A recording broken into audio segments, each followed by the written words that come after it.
All right, we'll call the meeting to order at 5:01 p.m. First up, we're gonna go down through, with the approval and signing of minutes. So do I have a motion to approve and sign the minutes for the January 10th, 2023 meeting? I'll make that motion. I'll second it. All those in favor? Aye. Motion to accept the minutes from the January 13th workshop. I'll make that motion. Do I have a second? Yep. All those in favor? Aye. Next up, we have a motion to approve and sign the non-public meeting minutes from January 16th. I'll make that motion. And to seal those minutes. Second that. Okay, all those in favor? Aye. And then we have we need a motion to approve and sign and seal the non-public meeting minutes from January 21st. 16th. I just did the 16th, I thought. No, you did the 13th. Oh, gosh, my bad, Did you sorry. get the first 13 there was- workshop minutes? Yes, Okay. so now, okay, so we have You did approve and sign and seal non-public meeting minutes from January 13th, 16th, 16. the 16th. I'll make that motion. Okay, do I have a second? Just a second. Sorry. And Mike says I'm sitting at you. Welcome. You don't sign this motion. I don't know where you. Yeah. Do I have a second? Scott, was you? Okay. Second, yeah. Okay. All those in favor?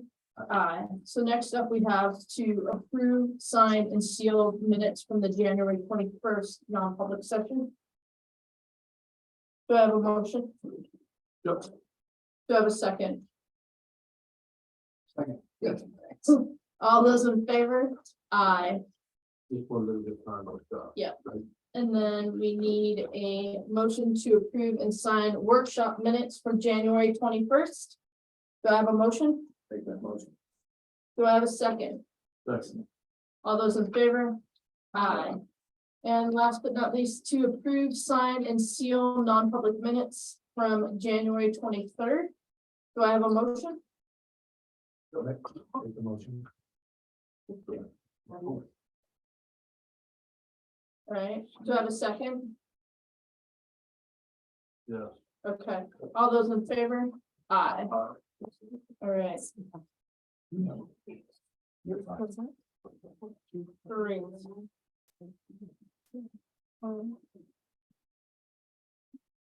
So now we'll move back. Do you, welcome, Bill. How are you? And great, so. Great, thanks for joining us this evening. Do you have a presentation or anything that we need to put up? Or, I've got it on this hard drives, but I can certainly transfer it if you need to put it on the computer. yeah, that way there we can have it up on the TV screen, and we are recording our Zoom. So then folks that watch it at a later date would have access to it as well.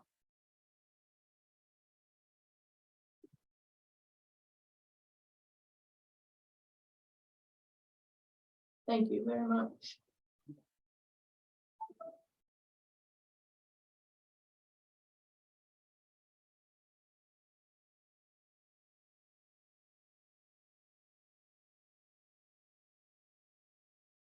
Is there something quick that we can- No, it doesn't make it. That's good. I know. We just- Acknowledge you read the letter from one executive council. Yeah, we received a letter from the new executive counselor in this region, Counselor Cindy Warmington. And so we just received a letter that she's honored to serve our community in the coming year, couple years. And that her office will be reaching out in the next couple weeks to schedule time to sit down and visit and discuss on the type of projects or assistance that Woodstock might need. We'll look forward to that.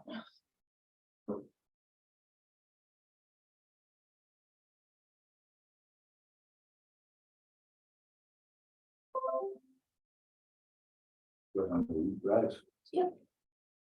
Great, thank you.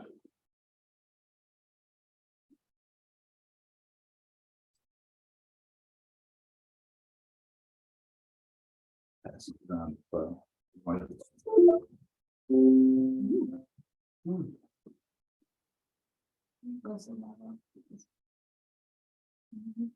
So which folder would you like me to pull that from? It's the 23. This one right here? 01. Yes, that one. This is for the audience. See if anybody else wish for one. Sorry. The same one you got. You get the first one. Oh, Sorry. All five of us. oh, awesome, thank you. Yeah, I always keep paper just in case. Okay, No, good we got it. idea. So,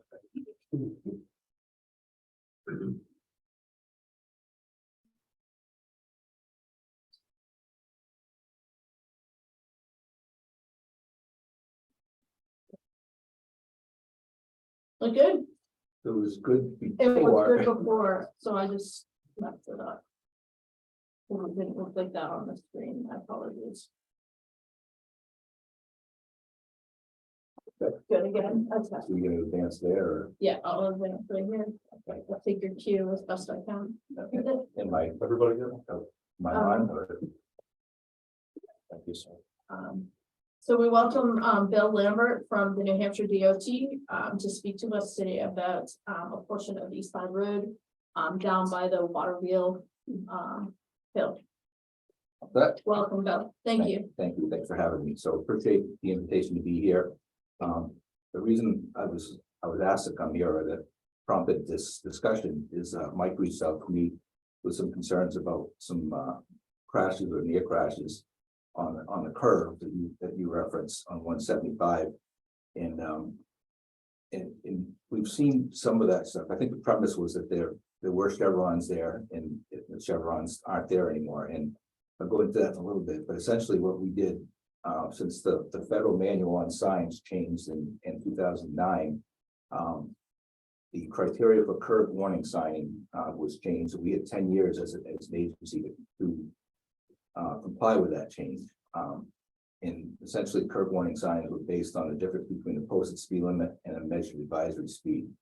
And we looked at over 5 or 6 years, we do projects on all state highways throughout the state, district by district, to look at all of the curves and engineer them based on the current standards so that we would be in compliance. So that's what started the discussion, and I think that's what prompted this discussion about speed limits and curb signing. So that's that. And just a little bit of introduction, and not meaning to brag, but I've been a state traffic engineer since 2000. Been a very, very, very long time. I think there's been 3 White Mountain attractions. It's a record. It's 2000 years. 30, Yes. and you people tend to serve a long time too. Yes, we do. So I've been in that position for a long time, and since 2013, I've had the commissioners delegated authority to determine speed zones on state highways. That has become my life for the last, let me go back to that, just a couple things that have go backwards. So I've been involved with the speed limit since 2013. I was invited to serve as a panelist on International Institute of Transportation Engineer annual meeting. I was on this technical advisory committee on speed management. And I'm currently chairing a national cooperative highway research program project on integrated strategies for managing high travel speeds. So I'm dealing with speeds and speed limits a lot. Probably not very few people in the country have dealt with them as much as I have, and that's probably because I've been around for a long time. So next, a little bit of an overview of what I want to talk about is, I think to have this discussion, we first want to talk about what the statutes say, what I'm tied to by the legislature. And then the next thing is why it's important to set speed limits that are credible, and a little bit about the 85th percentile and how that relates to credible speed limits. Talk about how we collect speed data, how we always collected speed data in the past, and how we do it now, and why that is significant. And then talk about comparison of the relationship between speed limits and curb warning signs. With that behind us, with that as background, then we can talk about the specifics of Woodstock 175. So the statutes, the speed limit statutes in New Hampshire, they start with the RSA 265/60. That's the basic rule with maximum limits. And that establishes a reasonable and prudent standard with Essentially says that no person shall drive a vehicle at a way that's greater than reasonable and prudent, having regard to the actual and potential hazards that are existing. So whatever the speed limit is, the driver still has to drive to the conditions on the ground, whether that's traffic, daylight, weather, pavement conditions or anything else. So the speed limit is a reasonable and prudent maximum speed for a road under ideal conditions, but drivers are expected to adjust their speed for any adverse conditions. It also says that every speed shall be so controlled as may be necessary to avoid colliding with any person, vehicle, or other conveyance. It seems like that's logical, that's common sense, but we have to put in statute so that you can enforce it. So that's what the statute says. And then the next slide is what the statutory speed limits are for specific types of roads. So the legislature has set up the criteria. The school zone speed limit doesn't apply here. But they have the statutory 30 miles an hour for a business or urban residence district, 35 for a rural residence district, and class 5 roads, which are town roads. And then obviously the 65 and the 70 for the interstate highways.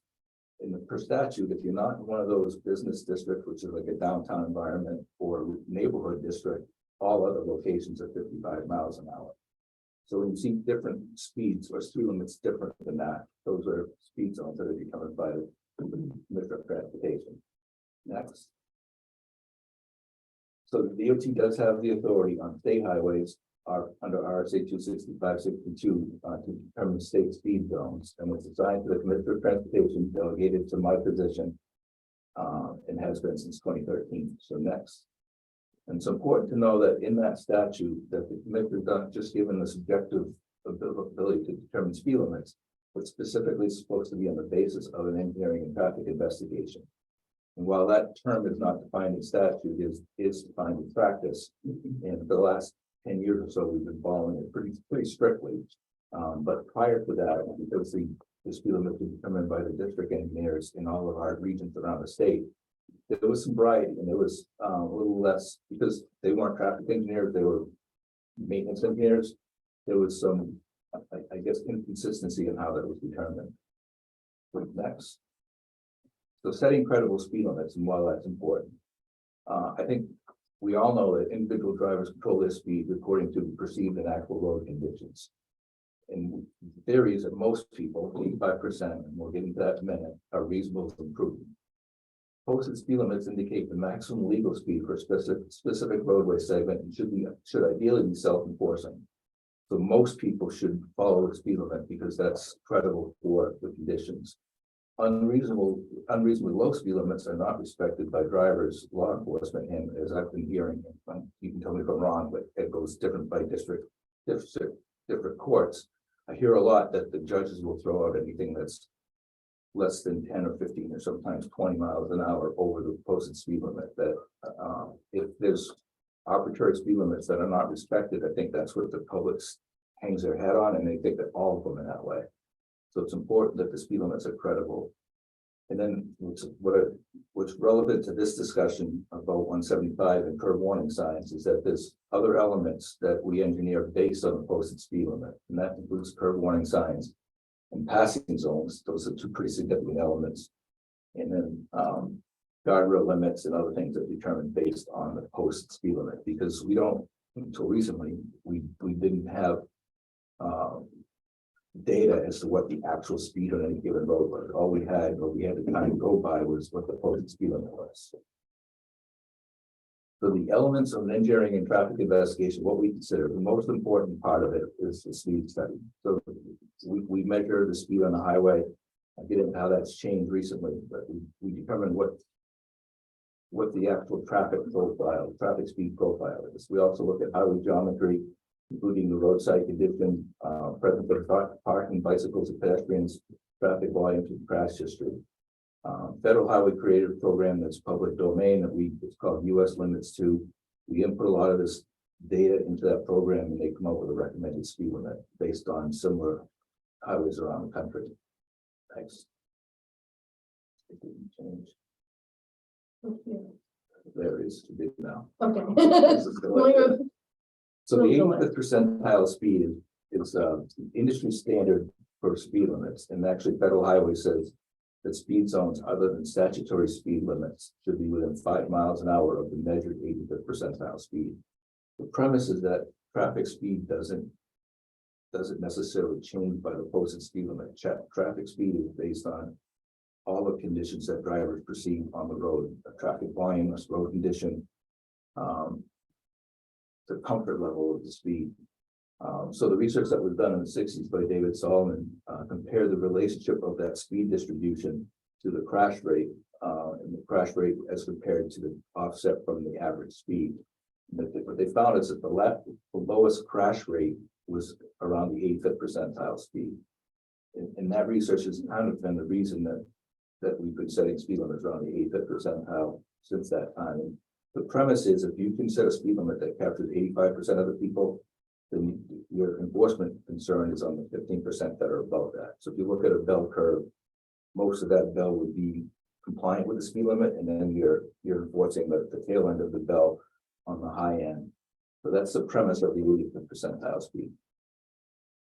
That's the curve that shows that the curve that goes from the upper left to down and then back up to the right. That's the crash risk curve. And the lowest point of that curve is on the higher end of that bell curve that distributes the speed. And then I said earlier, the MUTC, the federal manual on signs, which is a matter of federal law, says that when speed limit within a speed zone is posted, it should be within 5 miles per hour of the 85th percentile speed of free flowing traffic. We're collecting speed data then and now. So in the past, when we would collect speed data, we would use a radar gun.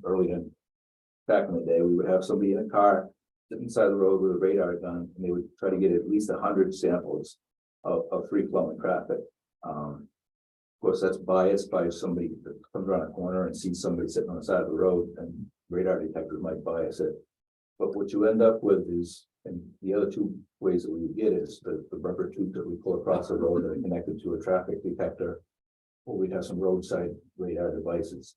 But what you end up with is the speed at that particular point during the times that you were measuring it. You don't necessarily have a good picture of what the speed is over time. And you don't have a measure of what the speed is along a route. So when we were collecting speed data with those measures, and then we would determine what the speed limit was, it was a subjective determination as to where the limit of that speed limit was, because it was based on what we thought, we thought the character of the road came. What we have now, that we purchased recently for real-time traffic monitoring, was probe data from TomTom, so that we now know not all of the vehicles that are going through a highway, but a fair sample, 15 to 20% in some counts. And we can collect that data for many days as we want, different days, different times, different months, different weeks, different times of day. We can slice it in any different way, but it also tells us if I want speed data for a highway, I know what that speed profile is from this point to that point, and I know when the speed of traffic changes based on the geometry. So it's a lot more useful now, and then I can go back and evaluate before and after conditions as well, to a point. The TomTom data doesn't go back forever, but it goes back several years. So that's been a big difference for us. And I don't no longer have to send a field crew out to put rubber hoses down, wait several days, have them pick it up, process the data. I can process speed data from my desktop within 10 minutes. It's for any length of roads. As an example, I was, as we all are now in the public and the business sector after COVID, I was on a kind of a dry virtual meeting, and kind of keep the camera off, and you can do other things. So in the 15 or so minutes that I was attending that meeting, I was able to create a speed report for every interstate highway or every divided highway in the state. 93 is long enough. I had to do it. Two segments northbound and southbound, so 4 different reports. But it took me 15 minutes to set that report up, and TomTom sends data back. And that was for all of the calendar year 2022. So it's a pretty powerful tool for us. So that's kind of what I was just talking about. So speed limits and curb signing. When we look at determining the advisory speed, we have the slope meter, both in planometer and planometer. We put on the car, so it stays level at the front of the car, and then we would drive the roads. And when the curve deflection of the vehicle deflection to a curve gets greater than 10%, then that is what we determine as the advisory speed. Well, 12 degrees is actually the advisory speed for speeds for highways greater than or equal to 35 miles an hour. So that's how we measure the advisory speeds. And next slide. And this is what I mentioned earlier. Federal Highway in 2009 created added this chart or this table to the manual on traffic control devices. And you can tell the top left label on the right says difference between the speed limit and the advisory speed. And then underneath that is a matrix. So the first row is just a basic turn sign or curb sign, depending on the speed. And the combination of horizontal alignment and intersection of different intersections within it. The next one down is when you add the advisory speed plaque. And then the next one down is chevrons and or the large arrows. And the last one is exit speed, so that doesn't apply to 175. And we as an agency decided anything here that was recommended, we were going to do. So the difference between the posted speed limit and advisory speed, if the difference was 10 miles an hour, then you would have chevrons. Okay, next. And obviously these are the curb signs that are available to us. So the ones with the tabs on the side, that indicates that there's a side road. The right angle turn is 30 miles an hour or less. The W12, the third one from the left on the top row, that's for a curve on a higher speed road. The ones with the number embedded in the sign are no longer in use, but that was in theory to put, you have the curve sign in advance and you have that sign at the start of the curve. So that's the tools that are at our disposal. Chevrons aren't shown there, but they're also at our disposal. So advisory speed, if the advisory speed is greater than the speed limit, obviously you don't need any curb warnings because the measured advisory speed is more than the proposed speed limit, which you presume that people are driving the speed limit. If the advisory speed is less than or equal to 5 miles per hour, less than the speed limit, then you have the curb warning sign with the advisory speed plaque. And if the advisory speed is less than or equal to 10 miles an hour below the speed limit, that's when you have the chevrons through the curve. Next.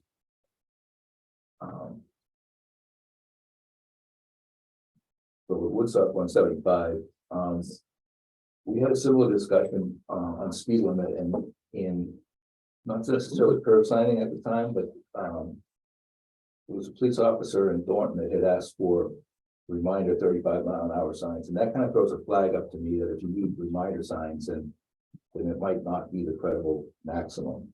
So we did the speed studies there, we did the investigation, and that was an example. It was kind of an odd example for us where the 85th percentile speed was between 45 and 50, and then the U.S. limits program, because of the crash volume, which was a little higher than similar segments, because of that crash rate, recommended a speed limit that was below the 85th percentile. So that was changed.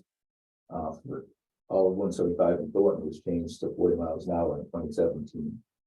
And then the current discussion, as I said earlier, was prompted by concerns with runoff the road crashes, specifically at Mountain Park Drive, where the previous chevrons were removed with the statewide curb sign projects. And I think the next slide shows that plan.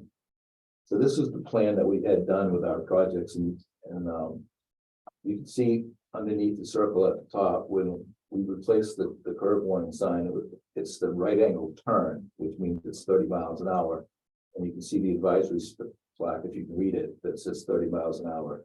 So the measured 85%, the measured advisory speed for that curve is 30 miles an hour. And I drove it on the way up tonight in both directions a couple of times, and going up the hill, you don't feel it so much as you do coming down. Coming down the hill, you really feel like you need to slow down coming into that curve. But because the posted speed limit is 35, then that project, of that series of projects, and we were consistent statewide, took the chevrons out of the curve. And there was another point I was going to make on that. I can't remember what that was. Oh, I know what it was. In years past, we would have this dilemma, and we would measure the advisory speed, and it might measure 30, but because the speed limit was 35, we would arbitrarily use the 10 miles an hour less than that for the advisory speed on the plaque. So you can see the ones that were removed said 25, and that to me is poor practice. I don't know how many people follow the advisory speeds, but back in the day when I had a motorcycle, I'd come into a curve sign like that and it would give me that advisory speed and I'd really slow down and crawl through the curve. You do that a few times, you feel it and realize that it wasn't actually the measured advisory speed. It was an arbitrary number, and then you start hitting the curves a little faster than you should. And I learned fast that you always assume that the advisory speed is correct. And just kind of as a summary, because I have that TomTom data now, I was able to run a speed report for 175 all the way from the Campton town line in Thornton all the way through Woodstock to the Route 3 intersection. And I did it length to length, and then I did it separately so that I could get the 85th and 15th and 50th percentiles for each segment. So in Woodstock, where it's posted 35 miles an hour, the 85th percentile is 46.77, so almost 12 miles an hour more than the posted speed limit. Go down to 15th percentile is just about the speed limit. So 15% of the people are driving the speed limit in Woodstock. And in Thornton, where the speed limit is 40 and has been since 2017, the 85th percentile is within a half mile an hour. So I don't have the data back from that time, but it doesn't look like it's certainly increased any since that time. 50th percentile is within a couple miles an hour of the posted speed limit, and then the 15th is 36.20. What's interesting to me is that the lower you go in the percentile, the further the separation gets between the two. And actually, if I go a little higher than the 85th percentile to the 95th, it almost comes together. So I think what happens is that it doesn't, when you're in that 15th percentile, it doesn't take that many vehicles to sway the data one way or the other. And with that, I could have, if I had Wi-Fi, we started earlier, but brought the report up to kind of show you what's there, but essentially, it gives me a map and breaks it down into segments. So it shows each segment where the speed profile changes. And then I can go to the summary graph and I can zoom in if I have different data and show if it's separated at all. So that was just there as a graphic. It doesn't necessarily mean anything. I don't need to take the time to go through the data unless somebody really into it, I'd be happy to. So the recommendation that I had is if we took a look at the speed data, and I'd have to finish the US numbers report and we practice free and things like that. I would think that the recommended speed limit would be consistent with the Thorn, because the road doesn't change a whole lot between the two towns.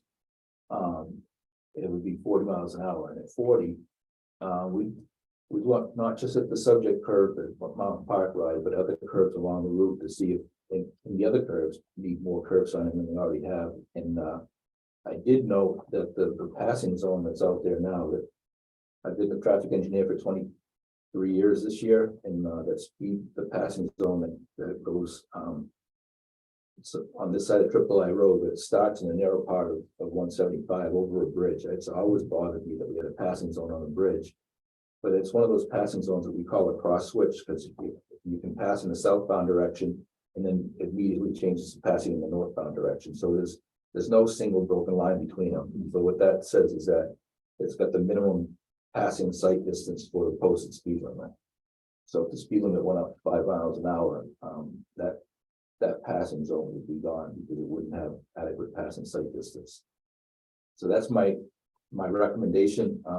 While the commissioner has the statutory authority to determine state speed zones and can do it unilaterally, we're also cognizant enough that we do that without public support. We can get tarred and feathered, and I don't like to be tarred and feathered. So that's why we're here to have this discussion with you folks.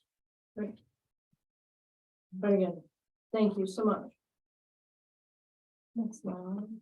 So the bottom line is you're thinking about increasing the speed limit, but also increasing the signage on that section or some section.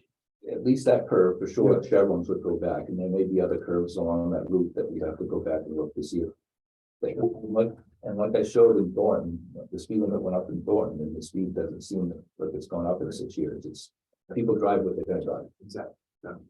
I have a question. I'm just. Yeah, we're gonna open it up for public comments so that he doesn't have to stay here all night. So Sure. Go ahead. What's just, so we're the ones that live at the corner. What's a chevron? I mean, I just not a term I'm familiar with, that's all. It's the there's actually, it's a curve that comes at the south end of north end of 175, just before you get to the bridge. And the Chevron stayed there because. What is Chevron? Well, She wants to know what the sign looks like. if you come up on that last curve coming down, you'll see a series of arrows that kind of lead you through the curve. Is that the one like at Mollison, like going down the hill there? Is that one? That's where the Chevron is, okay. Okay. I think that, don't we have those going by like the trailer parks Fox Farm, right? somewhere? There's- Yeah, that's right, so near the same ones, kind of going down. Yeah. Is a chevron the same as the delineator? Is it just a little post with a reflector on top of it? No, the Chevron is actually, well, it doesn't look that big. I think it's 18 by 24. Yeah. So it's a good sized sign, and it would be not just one, it would be. The first one is where the curve starts, it would be right in front of you, and then it would be every, I think, 50 feet through the curve until you see the end of the curve. Do you have the time when they were pulled out? I don't have the date of that project, but we were doing those projects between 2015 and 2019, I think. So somewhere in that time I've frame. lived on that turn for 50 years. And all I've seen is put there those little delineators. I just haven't seen them before. The engineering report showed that there were 3 in each direction, so I don't know if I have any pictures that could go back to that, but I'm pretty sure they were there. Yes, Marcus. Thank you, Bill. A very informative presentation. Just one thing that sticks out in my head is you're talking about using the 10 miles per hour over the speed limit. Right off the bat, I'm sitting there thinking, so on the interstate 70, 14% over is your limit, but on a 35-mile-an-hour corner, 10 miles an hour is 28%. Shouldn't it be the other way around? Should we be using something like a percentage base to rule your judgment instead of a fixed miles per hour, because of there's obviously, you have a slower speed limit. There's more cautionary speed there. Why would you want a greater percentage limit? We had that question this afternoon. I understand that, and that's very perceptive. I appreciate that. The feds do the guidelines, and I'm certainly have been part of that process for the last 20 years. And we've had that discussion a few times. I think it comes down to being able to provide something that a practitioner can use pretty routinely, and a fixed mile per hour is something everybody can figure out. And the people that are doing curb signs aren't all state agencies with traffic engineering staff. A lot of them are, nothing against Mike, but they're people that are also pushing snow and doing wastewater treatment and all the other parts of public works activities. So they're trying to give a process that's fairly simple, and miles per hour is fairly simple. But you're absolutely right that the 10 miles an hour above 35 is a lot different than 10 over 65 or 70. After Marcus, Steve. I vaguely remember the chevrons being on that corner. But I grew up running that road, and there's more accidents there than anywhere. And I'm glad this is brought up, because when I drive down through, I'm always looking to see if there's kids in the yard. And I'm like, man, there should be a guardrail there. I had an accident not even a mile away from there. Is there any potential thought for increasing the width beyond the white line? So if a car goes 1 foot over the white line, it's not into the dirt, not losing traction with that centrifugal force going out. If you had a 3 foot wide area there, that would save stability there.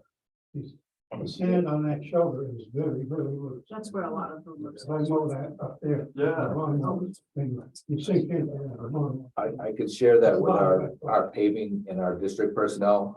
A lot of times when they do the resurfacing projects, and I want to say that section looks like it got resurfaced not too long ago. This year. Yeah. When they do the resurfacing projects, they try to address things like that. So they can certainly put that on the radar. It's hard to do that outside of the resurfacing program, just because manpower is pretty thin. They had to cut back on their work plan. Just another thought to add, just right, Steve was going. Yeah, Steve and then yourself. No. First of all, thank you very much. Being here. And Mike for helping set this up. Just so that you know where we're coming from. We all have kids, grandchildren.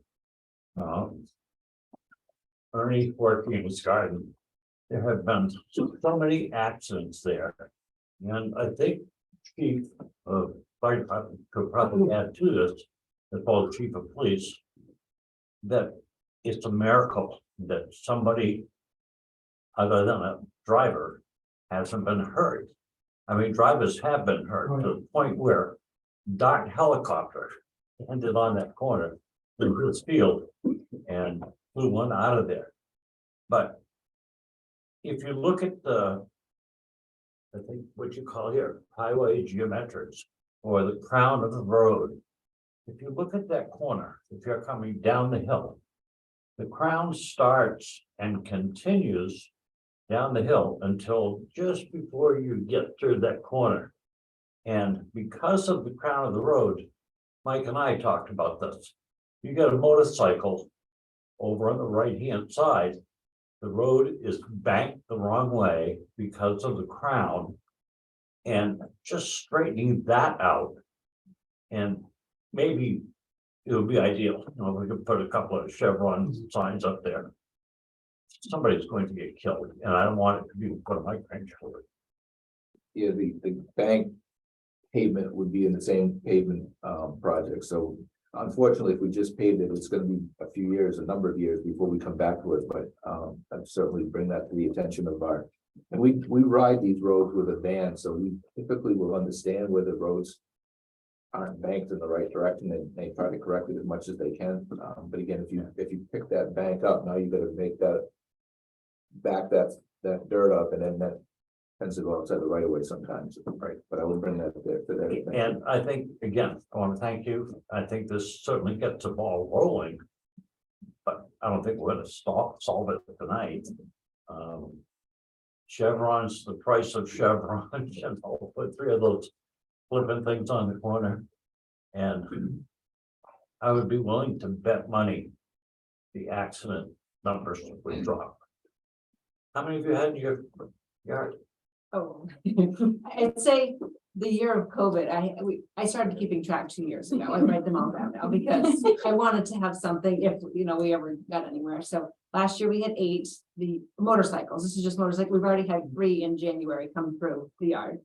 At least they don't get hurt. So that I'm not as worried about people coming through. Motorcycles in January? No, cars. Sorry, yes. The motorcycles are usually April through November.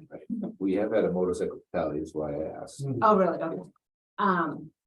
But so a little history. We used to have a white fence there. And to our recollection, during our own, we've been there for 21 years. No motorcycle ever hit the white fence. No one went through. No one threw it. I mean, cars did. That's kind of the reason we got rid of it. It just wasn't worth the maintenance of it. And we didn't have horses like the previous owners did. So we just get rid of it. But we didn't know if that visual is what kind of helped keep people on the road. Again, I'm not saying. My husband would love a guardrail there to help, you know, kind of guide people. Because I'm the guy who's sitting on the lawn, Or that- also mowing around too, so. And a lot of the accidents, I'm sure John and, you know, the chief, here kid, a lot of them are pretty severe. I mean, people get pretty hurt. I mean, so dart has landed in our field, but also I believe there's been several others that have been darted from the hospital. So it's after they've been transported. So yeah, we would love to see something done, not so much about our property, but just for the safety of the people of the motorcycles. And a lot of them, if they're older gentlemen that just, I think, have a hard time maneuvering that. So I don't know if it's the banking, and that's by far the expertise in the soft shoulder. They all lose it in that shoulder is where it is. And it's also right at the corner, but then there's quite a few that actually come through past our driveway. And then they catapult over the bank, because there's, I'm not sure if you're that familiar, of course, there's a dip down into our lower field. And we had, a couple last year that they're going and then they just hit that and then they fly. And they landed in our garden, you know, like that way. And then we had, last year we had one hit a tree head on and was just, And that's where the kids play. so. Do kids play there a lot, Ellie? Not anymore, they're older, honestly, but, you know, I mean, my dad works in the garden a lot, and lots on the, you know, he does mow the lawn every week, and he just always has to keep an eye out to make sure that no one's coming at him, because I mean, it's right. And not everybody completely loses it, some of them are able to keep it up, because we have a security camera, and then you can kind of just see that they just kind of come through the yard and then they meander along through. But yeah, it's definitely. They go off the road into your yard, correct? And then- Correct, Yeah. and then just kind of Come slow in- down they enough come to in hot, stop. and then slow they- Fine, go. Wow. Yeah. You'll be bored. Yes, Most Mr. of them though, crash. It's not many that just meander along and then continue on. Almost all of them crash before they. I've made some friends. Because I got one off for first aid. Before the professionals get there. Didn't Dane find one of the fall? Yes. I'm almost off, my son was working on that home. And he run his car, he shut it off at him mowing. Rather than him mowing, there was a guy behind him in the ditch off a motorcycle.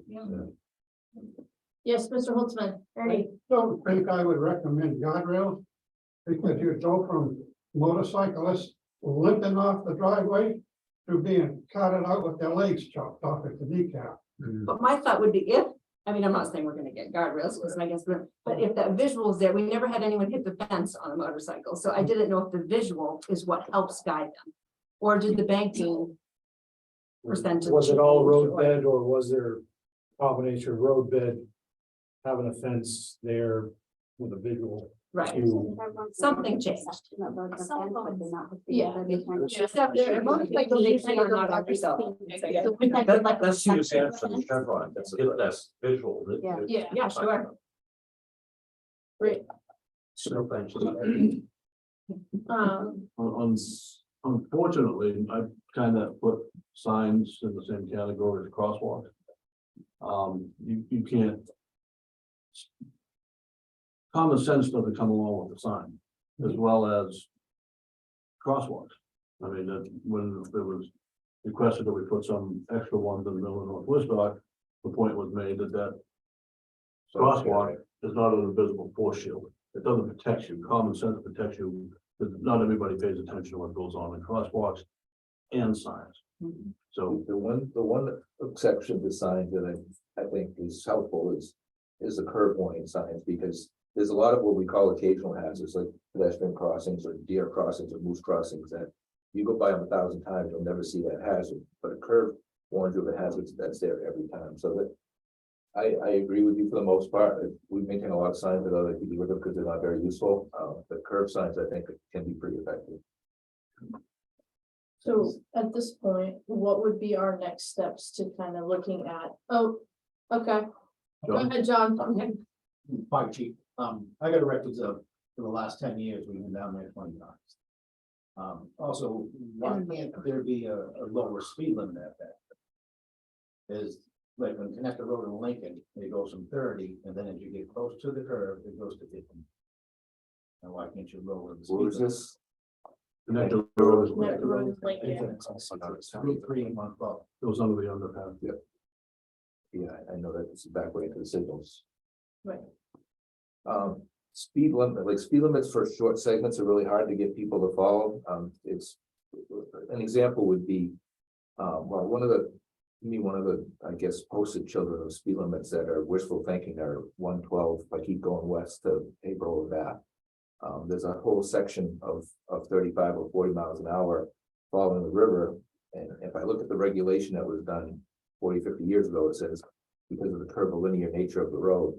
Well, the curvilinear nature of the road, the white sign on either end is not changing behavior. But if I put yellow signs at each of the curves, then that's more effective. So to me, it's more effective to warn people where the actual curve is than to put a black and white sign that doesn't tell them why they should slow down. And we had one example of that, Wakefield 153, and the police chief at the time was the one that reached out to us to evaluate it. He was having a hard time enforcing a 35-mile-an-hour speed limit because 45 to 50 is what he thought was reasonable. So we did the speed studies and we met with a town like this and we bumped it up to 45. But as a result, before we did that, we looked at all the curves and we ended up putting 200 more signs along 12 miles of road. So instead of telling somebody with 35 mile an hour sign at either end that you should go slow through this stretch, we put it at 45, and then each of the curves we told them this is where you should slow down and why. Yes, sir. Exactly what you were saying, the curb signs. The 30-mile-an-hour curb sign there is better than halfway down the hill. It's usually covered by brush. You can't see it until you get to it. And the embankment, the way the embankment is. That sign was moved back up the road. Yeah, those kind of modifications we can definitely take a look at. I mean, the reality is we could put chevrons in without raising the speed limit, but from my perspective, we went through the whole project of trying to make all the curb sign consistent, so that you look at the posted speed limit versus the measured advisory speed, and that's what the curb signs represent. Thornton raised the speed limit 40 6 years ago.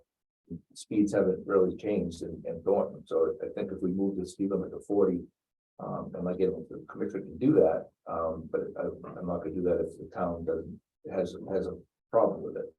But if we move it to 40, then we look at all the curves, not just this one, but all the other curves, and we say where they might be certainly the passing zone. This side of Triple I Road is closed, but there might be some other curve signs that we have as well. But then again, the posted speed limit is matching what people are actually driving, not 10 miles an hour less than that. Were you saying we can't put the chevrons on unless we No, we you can, I could do that, but it would Okay. make a lot more sense if the advisory speed was, and the chevrons were consistent with what's funded out in the state. If I could, I'm satisfied with the 35-mile-an-hour speed limit. I think the chevrons are a fine addition, that's a Band-Aid. That section of road needs to be repaired. We've had 11 reportable car accidents or motor vehicle accidents since 2010. But we've responded there multiple times for just vehicles off the road into the yard. It is certainly an area that is very difficult to enforce speed, but it's not local residents who need to be trained on that road. It's tourism. It's older fellas on motorcycles who are not expecting this corner. So if we could do something to repair that corner, I don't know that it's the speed limit like you touched on. People are going to drive the way they feel that they should be driving on that road, regardless of what the posted speed limit is. They're only on that road for what's. That's what it's mile. That's exactly the thing. But I would not ask you to raise the speed limit on that road. To Ellie's point, though, it seemed to increase with COVID. And we were just completely inundated with. Yeah. Yeah, people in the traffic on that probably tripled. And I also just want to note that not I tried in the last year or two to call in every accident to get us here. Because so many of them just fall, they're all scraped up, but they get their bike together or they don't and say, I mean, a lot of them park it and say, can we come back with the trailer? And they're like, yes, but the police department, the fire department are not called for all of them. Some people go away pretty bunged up, but they're not called. Because they insist that they're fine, but I've tried to make it a point, so there's been a lot more than 20 accidents in the last 10 years. Sometimes you just see where they drag their rear tire and skid mark and kept on going. So, I mean, I've been paving track for the last just 2 years, and we're already at 15, you know what I mean? So, and I know the year of COVID, there had to have been at least, I know there's been a lot more than 1 year of COVID, but that the 1 year that we were all kind of cooped up, I know there was at least 15. It was so many. But again, that's why I decided to start writing every single one of them down, you know, for this reason. So, but I'm trying to make it more of a point to call them in, just even if they don't want to, just to get it on the record. So, Quick observation, these are people my age and all that for great big Harley Davidsons. Really, I love to do it, but I'm really almost 90% are. It's just I don't know why. They don't end in the corner like them little car truck, you know. Some guys love those corners. The Harleys don't. Marcus, Just observation, driving from Triple I to the Green Bridge, since they repaved it and they did one of the best jobs it's been in a long time. I've been passed by motorcycles more than, I get it, the road's nice, it's smooth, it's really, really good. But the motorcycles are really getting on it, and I'm sure it's fun as hell. But that corner, it's not right. And not everybody that loses it is flying down the hill either. They're not. A lot of them, again, they're older, they're just out for a cruise and they're not trying to just rip that corner. They're not. I mean, a lot of them, we don't think are. Downhill is definitely challenging. I mean, it came down the hill in a four-door sedan, not a high-end sedan, obviously, because big vehicle. But it came down on a four-door sedan and it was sketchy. You can feel yourself fighting the curve coming around the corner. And I knew it was there and was looking for it. So somebody that's just out for a ride, not gonna have that awareness. But I certainly, I can get the chevrons in. I respect the chief's recommendation to leave the speed limit where it is, while I just respectfully disagree. The 40-mile-an-hour zone would have gotten rid of that one passing zone for sure. But I can add the chevron signs and I shared the other issues with the curve and repairing the curve and the shoulder. I'm actually gonna be with the district engineer next month, and I think this is District 3. And we'll take a ride out and take a look at it. that's great. I think that's a great first step forward. So, thank you so much for your time tonight. We really appreciate it. Thank you. And thank you all for coming out and sharing your comments and concerns as well. So, You guys need me anymore? no, I gotta wanna leave. oh, those lines. good luck. Thank you. Good luck. All right, so moving along on the agenda, next up, we have a resident request to speak about affordable housing and affordable housing plans. Ms. Jackie Hudson, thank you. I get shy and nervous, but That's okay. No, no. Because for some, we're a bunch of kids you're yelling at. That's I'm here because I'm a teacher at Linwood, and recently I've become aware of students that don't have any place to live. And some of them don't have any place to live because the apartments they live in are being sold. And the landlord wants to sell them and they have nowhere to go. Or they are people that have moved here since COVID and are just not able to afford living here anymore.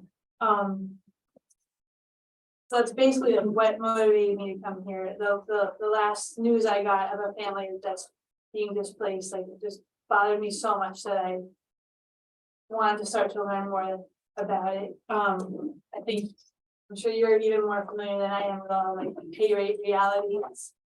You know, anybody that's making an hourly wage job right now, they can't afford the housing, and I have tons of data and stuff, but I assume you probably are already aware of that, right? So, when I was reading about the workplace housing law that New Hampshire has, it talks about like towns need to provide their fair share of housing. Their fair share of the regional need for workforce housing, and for the workforce housing is, if you're looking at like the area median income, workforce housing is people that make 60% of that area median income or less. So I don't know how, so when the workforce housing law states that regions have to provide their fair share, there is no like metric to actually measure what is meant by a fair share. But I think I've been in contact with someone from a head who I just contacted. I know nothing about this, right? So I contacted a head just to ask him to send me some information. And it sounds like someone, I don't know who, does a survey every 3 to 5 years to kind of analyze, is a town meeting its fair share of providing workforce housing? So I am coming to you because I wanted to know from you guys, I'm sure, I know you're aware of the issue. I know that Ed is going through stuff. I was wondering, I guess, number one, can you update me on what we as a town are doing about this? And do you have any suggestions for someone like me, like as to what can community members do to support this? I think we all know reasons why we need housing. I mean, how can we possibly have a tourist-based economy if we have no workers to work in the economy? How are we? I think the head project looks pretty good, but one reason they haven't started already Yeah, is the way they distribute the grants, and they're trying to change that yeah, because all the grants go to the big cities. yeah. And there's nothing that accounts for a smaller project, like Peeling Village is considered a small project. Right, So they're trying to change the formula now and how they award the grants, so that we're always not knocked out all the time. yeah, And they're pretty confident, from what the email we got was that they're pretty confident they'll get this next round and start next spring. that's what the impression they gave me too, and they said, they feel confident enough to project they'll start building in the fall of 2024. Which would be great, but these are 1, 2, 3, and 4 bedroom apartments. Right. So, you know, for most families, 1 or 2 bedrooms aren't going to cut it. And I have a really naive question. I completely admit, like, I don't know what I'm talking about when I drive around though, and I see vacant large buildings. Or like little vacant cottages that were once, you know, being used as part of someone's tourist industry. I just wonder, you know, can the town purchase those buildings and run them out of profit, like not run, I'm not saying to, you know, provide housing for people. I know there's probably a ton of red tape with the town doing something like that, but you know, given that so much of our land is already, it's national forest or it's already been built on, right? So where do we get more land to build from? How do we provide housing for people? And so I just reached out like 2 weeks ago and started learning all I could, and I heard that Jack Daly in Lincoln was interested in, he's on a committee helping to explore ideas for meeting workforce housing needs. And I just met him today for the first time, and through him I met Brian. So Brian, if you don't mind, I'm gonna introduce you and throw you under the bus too. Like you had so much, you had so many ideas. So we've been working about 6 months now, trying to bring local businesses together in Lincoln, create workforce housing. One of our biggest issues right now is land. Not a whole lot around. Lincoln is part of the opportunity zone. I don't know if you guys know much about that. Woodstock is not, but it's a huge tax credit to get investors, large investors on board. I don't know if that's something that Woodstock can apply to be part of or not. I don't know exactly how that works. Does that require zoning of some sort? The opportunity zones, it's through the governor's office. They find basically areas that could be improved. You have to purchase whatever the property is, and then you have to improve it by at least 50% of your purchase costs. So you bought it for $1 million, you'd have to put 500,000 into it. And you get a tax credit. Is it the investment program? No, it's not investment. But I know what you're saying, it's kind of like a tax credit for these investors. Yes. To improve, as an incentive to improve the building. Yes, Yeah. so you have for investors all across the US that are looking to invest in these type of things. They don't necessarily have to be local, they don't have to have a connection to the local areas. Texas right now has a bunch of opportunity zones, and they've gotten $34 million or so already this year towards opportunity zones. But there are opportunity zones available in every state, and it's the governor's office, I believe, that sections out what it is. I think 82% of Lincoln right now is an opportunity zone, but there's none in Woodstock, and I'm not sure exactly why that is. For starters, between national forests, lakes, ponds, streams, rivers, we live on between 6 and 8% of our total property. We just don't have extra property that the town can go out without. We don't have. Yeah. Most right now is gonna be from private. Yeah. The way this was purchased for a healing project. So a lot of it is private. Majority of it is private, for opportunity zones, buying rundown homes and things like that, and then improving them up into different projects or whatnot. You can use it for big commercial things, you can also use it for smaller aspects.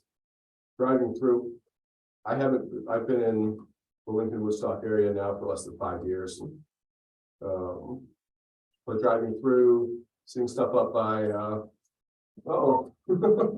fire. Like up by the water park and whatnot, it seems like there's some unused spaces. Oh, that's not, it's not Lincoln? That's Lincoln? Yeah. Okay. I don't know exactly where the Yeah. lineage goes. But it seems like there should be some sort of land. I like the guy that you guys don't have a whole lot of Yes, that's a premium here. building codes and But, whatnot, but I think that's something, I've heard of it before, I think it's something we should definitely look at for sure, see if we can get it. Yeah. I would never be so bold as like knock on someone's door and be like, I notice you have a big house and nobody lives here. But I do wonder about that, like, I got contacted by somebody who wanted to sell this apartment building that's really hard. I'm not gonna say where it is, and I don't want to do it, but I mean, be a good investment to somebody if they can get something like that for sure. I just don't, like, I what think are it's we finding gonna the right do? investors. It's finding the right investors Right that want property, to invest in property that are interested in. Because you can't make people do what Right, they're I gonna do know. with their property. They're leaning hard towards short-term rentals. Yeah, and that's my other. You can't stop them from doing that. I think that's mellowing out a little bit. And I mean, it might be too late. I think maybe every house that's been available to be sold already has been. People who aren't, year-round residents, people are doing short-term rentals, but a number of towns in New Hampshire are finding different ways to take some kind of action to. Maybe not discourage things like Airbnb, but at least to bring in some additional revenue to the town. Through short-term rentals. I just wonder, like, how are we addressing this? What are we doing? Yeah, it's on, the short-term rental stuff is definitely on our radar, and we're hoping to get to that this coming spring, summer. So that we can bring it forth, if it's some sort of ordinance, it will have to come in front of the town meeting in next March. So we just ran out of time this year, Right, but yeah. I think there's some legislation this coming year that could help with housing. They're looking to reinvest in Invest NH, which would help either investors or whoever to look at opportunities here. Like we keep saying, the land is a really big issue here, and I think sometimes our sewer and water doesn't really extend to all of the different properties here too, What comes to mind for me is Odie Silk Street's that property down there would be a great location for some workforce housing, but it's very limited. You'd have to put in septic and whatnot, so it would take a big investment for somebody to look at that. Yes, Marcus. Part of the root cause underlying issue is a lack of zoning. Where we can sell a 3-bedroom house and have it a business take over. I'm not sure, I mean, Well, it certainly could be changed by zoning. right, But that's, we have no control right now. You're absolutely Over right. any housing, anything in the town. Mm. And I Because think I'm that's- not a big zoning fan. Right. I'm not either, but I'm for something. Well, that's what, I don't know what the right answer is, but we're losing our housing. It's been going on for a while. And that I brought up the short-term housing a while back. Just hearing about other resort towns and what they're going through, we're getting the short end of the stick as a municipality and on the housing aspect, so. I just. I don't know, I think. We need some light zoning in North Woodstock compact. To preserve residential housing. And the planning board's been trying, they certainly, I think the planning board is going through some changes now that will make that more possible.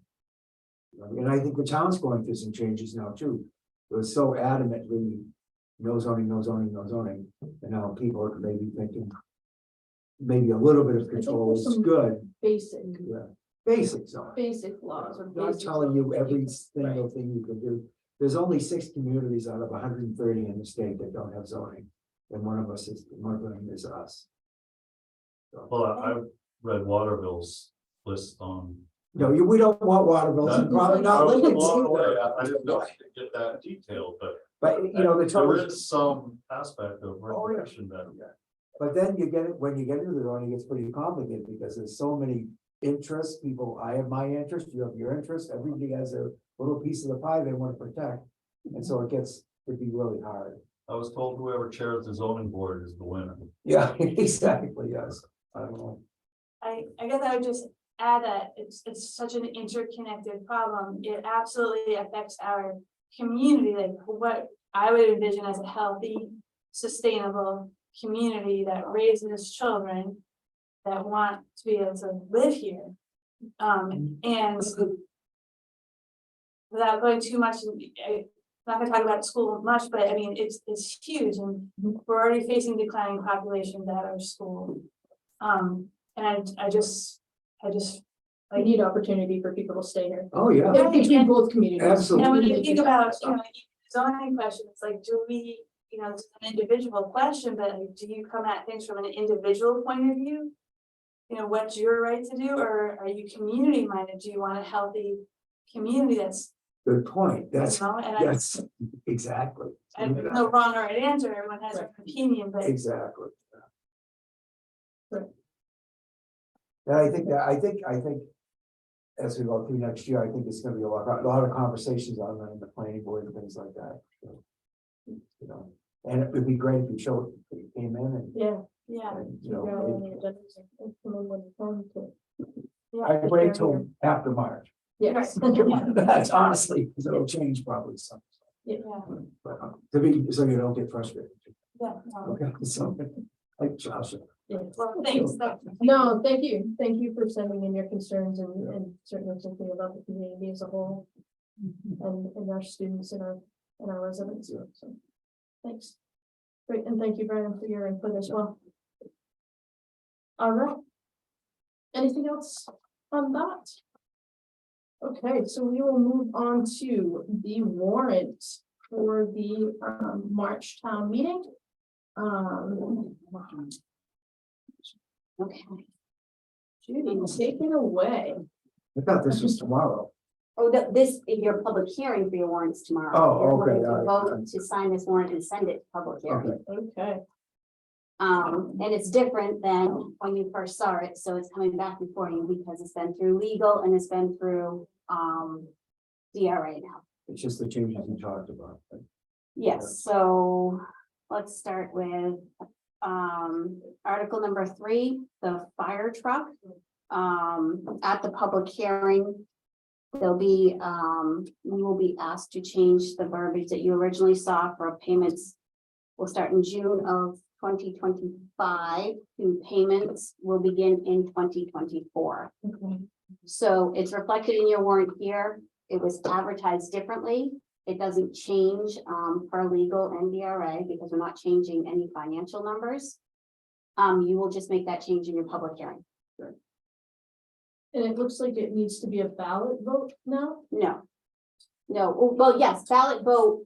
It's always been a ballot vote. Oh, okay. It's just you're gonna get a yes, no slip at town meeting. It's not a ballot vote during the day. Okay. Article, you're gonna have two ballots during the day. One is for Article 1 for your officers. Right, Your second ballot will be for Article 2, the term of office for tax collector, okay, which coincides with, I don't know, Article 30, I think it is now. yeah.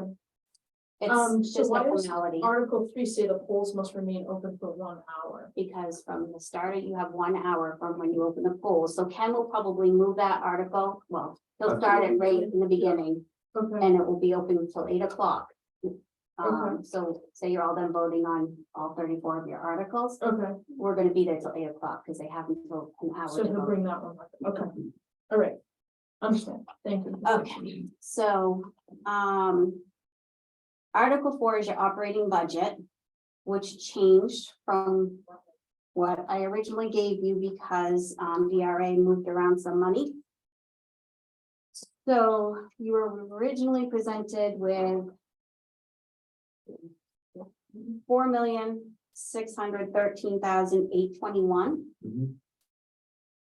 It is now 4,575,981 as the operating budget. That being your total appropriations remained the same. They pulled out the highway debt and moved it to an individual article, which you'll see as we go down. Article 5 stayed the same from what we talked about. Article 6, there was some confusion between legal and DRA. The only thing that changed there is there was verbiage in there to say to pull that money from unassigned fund balance. It's technically not an assigned fund balance because we're bringing it in. Gotcha. So that's the only thing that changed there. Article 7 was created to cover if Article 6 does not pass, all of that money would just go into unassigned fund balance. And Article 7 would allow, you still have to have an article to protect the debt that you've incurred. So Article 7 is only voted on if Article 6 fails. Okay. It's null and void if Article 6 goes. So that's where your line items that you originally saw and voted on changed because I had to pull that out. Okay, Article 8's the same, 8 through 8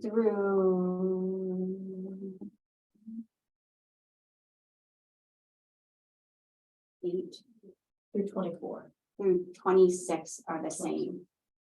Article 27 is the same. You had originally had one veterans tax credit article. It's now been separated out into 2, so we added it. It's a formality due to legislation. One's for all vets. And one is for the optional vet credit, which it's just legality, extra article. Article 30 stayed the same. Everything, Article 33, we changed the wording a little bit. Why was that?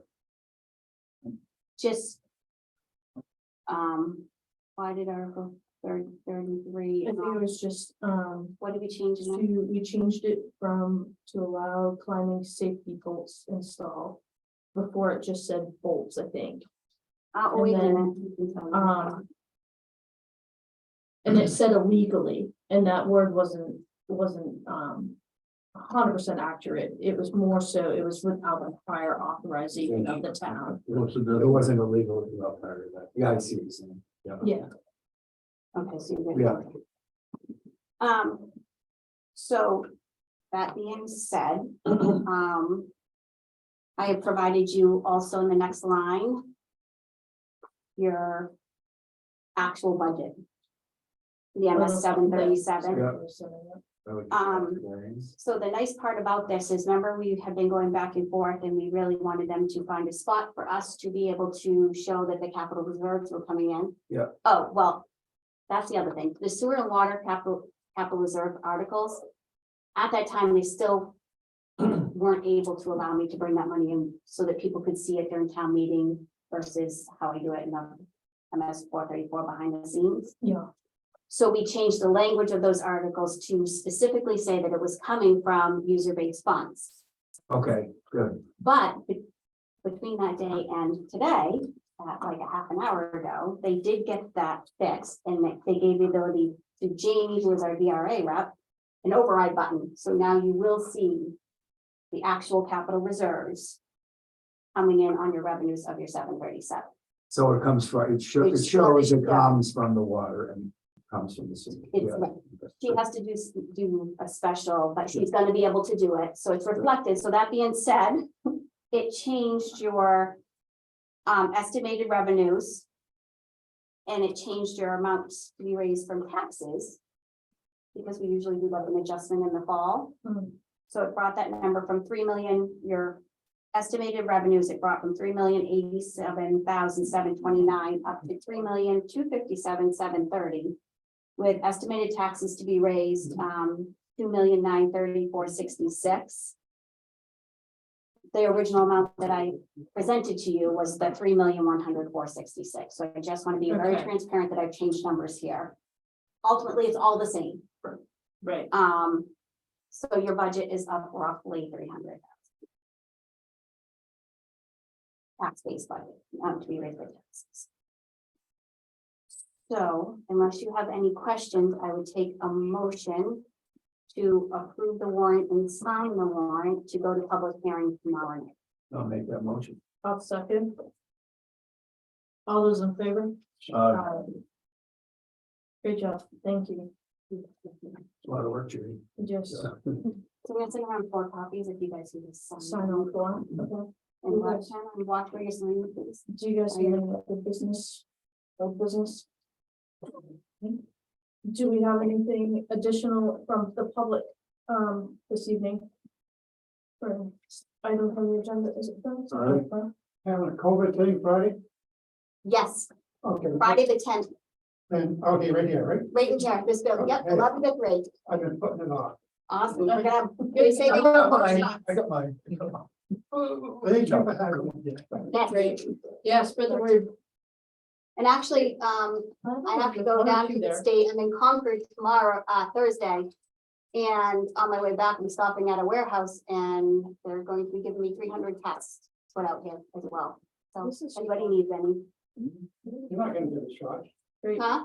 Yes, they're training me Thursday. No. You're not giving me my shot. Great. Well, thank you all for a very informative and great meeting this evening. That's right. What's that? Oh, we have a motion to adjourn.